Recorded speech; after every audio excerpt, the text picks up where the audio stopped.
हमें इस वक्त ज्वाइन किया है DG academic higher education commission Raza Chauhan साहब से। उनसे बात करेंगे। रजा साहब, बहुत शुक्रिया आपका हमें ज्वाइन करने के लिए। सबसे पहले आपसे ये जानना चाहूँगा कि जिन लोगों ने 2019 या 2020 के इब्तिदा में अपनी BA, BCom या BSc की डिग्रियाँ हासिल की हैं, उनके लिए तो मुस्तकबिल जो है वो तारीख होगा, उनकी जो डिग्रियाँ हैं वो गैर मुतल्लका हो जाएंगी। सबसे पहले तो जी बहुत शुक्रिया एंड आपको सुबह को सलाम, और मैं नाज़रीन को तलबा तालिबात को और वालिदैन को ख़ास तौर पर ये बताना चाहता हूँ कि जिन तलबा तालिबात ने 2018 दिसंबर से पहले दाखिला लिया और 2019 में उन्होंने डिग्रीज हासिल की या अवाइल 2020 में उनको डिग्रीज मिलेंगी, तो वो अपने रिकग्नाइज पीरियड के दौरान होंगी, उनको इसकी परेशानी का सामना नहीं करना पड़ेगा। बल्कि जो लोग दिसंबर 18 के बाद दाखिल हुए हैं उनके बारे में इतला दी गई है, और ये इतला हम HEC बारहा देता रहा है। लेकिन कभी आपको पता होना चाहिए कि कोई भी पॉलिसी इम्प्लीमेंट करने के अंदर ट्रांजिशन होती है और वो हमेशा चैलेंजेस और अपॉर्चुनिटीज़ लेके आती है। तो इसका एक चैलेंज ये है कि हमें इस ट्रांजिशन को लेना है, और इसकी जो अपॉर्चुनिटी है वो ये है कि हम क्वालिटी एजुकेशन की तरफ बढ़ रहे हैं, और वो क्वालिटी एजुकेशन जो है उसके हमने मुतबादल जो है वो एसोसिएट डिग्री प्रोग्राम शुरू करने का कहा है। वो हम क्वालिटी एजुकेशन की तरफ जा रहे हैं रजा साहब, लेकिन जो मेरा सवाल है मैं ये पूछना चाह रहा हूँ कि जिन्होंने 2 साल की डिग्रीज कर ली हैं, अब उनकी डिग्रीज हो चुकी हैं, उनको ऑन किया जाएगा जब वो फील्ड में जाएंगे तो वो कैसे सर्वाइव करेंगे? मैं आपसे ये जानना चाह रहा हूँ। जैसे मैंने पहले अर्ज किया कि जिन्होंने 2019 और 2020 के अवाइल में कुछ कोरोना के बायस भी एग्जाम लेट हुए हैं वो रिकग्नाइज होंगी, और जो 2018 से बाद रजिस्टर हुए हैं उनको ये परेशानी का सामना करना पड़ेगा। उनको करना पड़ेगा परेशानी का सामना। ठीक है। और चौहान साहब, अगर कोई यूनिवर्सिटी ये फैसला नहीं मानती फिर?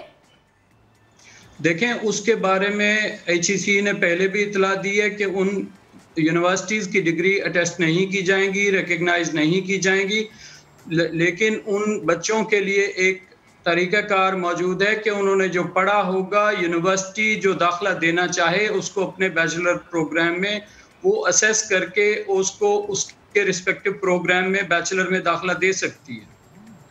ठीक है।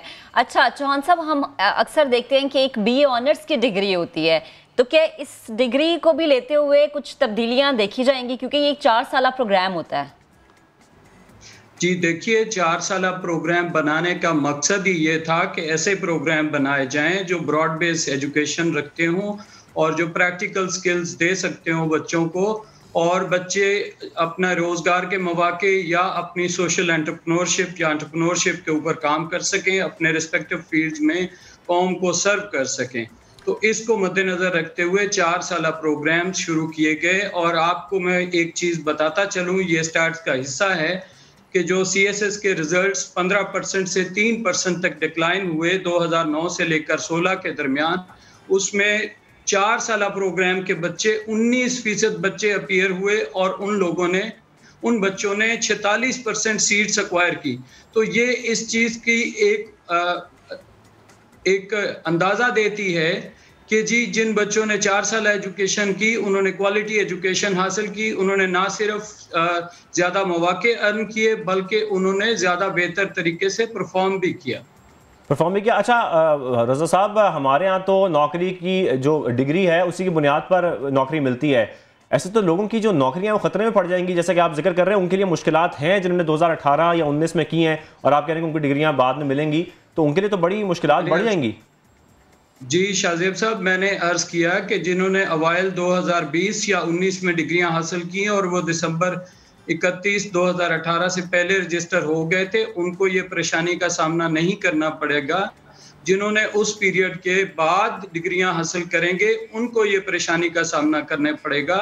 और आपको ये बताता चलूं कि जो BA को मुतबादल इसका दे दिया गया है एसोसिएट डिग्री, तो वो बच्चे एसोसिएट डिग्री में जाएंगे जिसके अंदर के 21 से 22 कोर्सेज पढ़े जाएंगे, जिससे वो ब्रॉड बेस एजुकेशन और प्रैक्टिकल स्किल हासिल कर सकेंगे जो उनको ज़्यादा मौके, बेहतर मौके फ्राहम कर सकेंगे रोज़गार के। अच्छा, और रजा साहब, अगर हम मास्टर्स की एजुकेशन के प्लान की बात करें? जी महक साहबा, आपको मास्टर्स के प्रोग्राम अभी 31 दिसंबर 2020 उसकी हतमी तारीख दी गई है।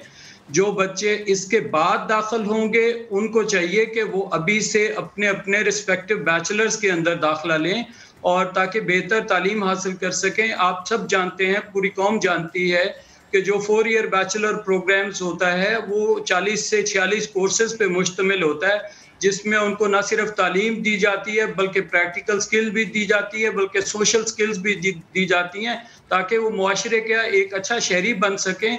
अपने अपने अपने अपने अपने जो उनके रोजगार के मौके हैं उनको बेहतर तरीके से वो हासिल कर सकें और अपने फील्ड्स के अंदर। रजा साहब, सॉरी मैं आपको इंटरप्ट कर रही हूँ, आप रोजगार के मौकों की बात करें, लेकिन इस चीज को जिसके बारे में हम बात करें उसको सुनने के बाद बहुत सारे लोग ये कह रहे हैं कि तालीम दुश्मन पॉलिसी है ये। तो आप इस चीज को किस तरह से देखते हैं कि इन पॉलिसीज पर तनकीद की जा रही है, क्योंकि ऐसी पॉलिसीज से पाकिस्तानियों को तालीम से महरूम कर दिया जाएगा, ये भी लोगों का बयान सामने आया है। जी महक साहबा, ये मेरा ख्याल है कोई भी ऐसी तालीम दुश्मन पॉलिसी HEC ने ना बनाई है, ना बनाने का सोचता है, ना बनाएगा। क्योंकि ये आपको याद होगा कि पहले 2 साल बैचलर भी होता था और 3 साल बैचलर भी होता था, और 1 ईयर के भी कुछ प्रोग्राम्स हुआ करते थे जो इवेंचुअली फेड आउट किए गए या फेज आउट किए गए, और उनके बुनियाद पे उनके मुतबादल बहुत अच्छे प्रोग्राम डिज़ाइन करके डाले गए। ना सिर्फ यूनिवर्सिटी ने बल्कि उनमें HEC ने भी गाइड किया और यूनिवर्सिटीज़ ने उनको अडॉप्ट किया, और उन बच्चों ने आगे जाके अपने अपने फील्ड्स में अच्छे तरीके से कौम को सर्व किया। अच्छा, मुझे ये बता दें, जो मैं आपसे थोड़ा सा ये भी डिस्कस करना चाहूँगा कि वो बात आपकी ठीक है कि उन स्टूडेंट्स को इतना नुकसान नहीं होगा जिन्होंने 2018 में किया या 19 में किया, लेकिन मैं थोड़ा सा ये जानना चाहता हूँ कि जब वो बच्चे जो तलबा हैं वो फील्ड में जाएंगे तो जो कंपनीज जिन्होंने उनको हायर करना है वो तो इस पर एतराज़ करेंगे। ज़ाहिर है वो इसको नहीं मानेंगे कि अगर उन्होंने 2 साल की डिग्री की हुई है, वो इस पर एतराज़ करेंगे। बेशक वो स्किल सीख लें, वो एक अलग बात है, लेकिन एतराज़ तो किया जाएगा, उनको कंसिडर नहीं किया जाएगा जॉब्स में।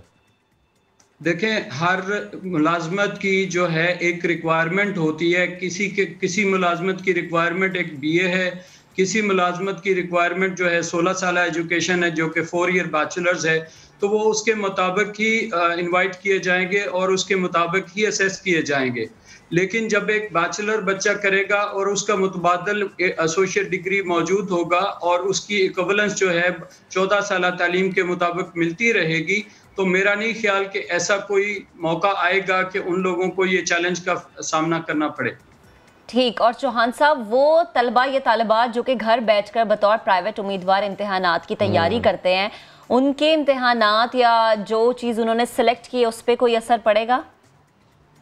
जी मैडम, मैं एक सबा ये बता दूं कि ये एक थोड़ा सा चैलेंज है, क्योंकि इसके अंदर एफिलिएटेड कॉलेज का मामला आता है या एफिलिएटेड कॉलेजेस का मामला आता है, जो 3000 कोई 3600-3700 की तादाद में मौजूद हैं, जिनके अंदर बच्चे रजिस्टर होते हैं और पढ़ते हैं। तो ये यूनिवर्सिटीज़ को गाइड भी किया गया, बारहा उनको मुतनब्बे भी किया गया है कि वो अपनी ट्रांजिशन लें, और जिन यूनिवर्सिटीज़ ने इसको अच्छी तरीके से टेकअप किया है उन्होंने इसी को एज अपॉर्चुनिटी लिया है और उन्होंने अपने प्रोग्राम्स को रीडिज़ाइन किया है। कुछ ने ट्रांजिशन ले लिया है, कुछ ट्रांजिशन के इस वक्त मोड में चल रहे हैं। और ये जो एसोसिएट डिग्री आएगी, ये कोई तकरीबन 21 से 22 कोर्सेज पे मुश्तमिल होगी। अगर इसको एनुअल सिस्टम पे भी पढ़ाया जाए तो ये 12 कोर्सेज के मुश्तमिल होगी और इससे बेहतर तालीम मुहैया की जा सकेगी तालिब इल्मों को। ठीक। रजा चौहान साहब, DG एकेडमिक हमारे साथ मौजूद थे।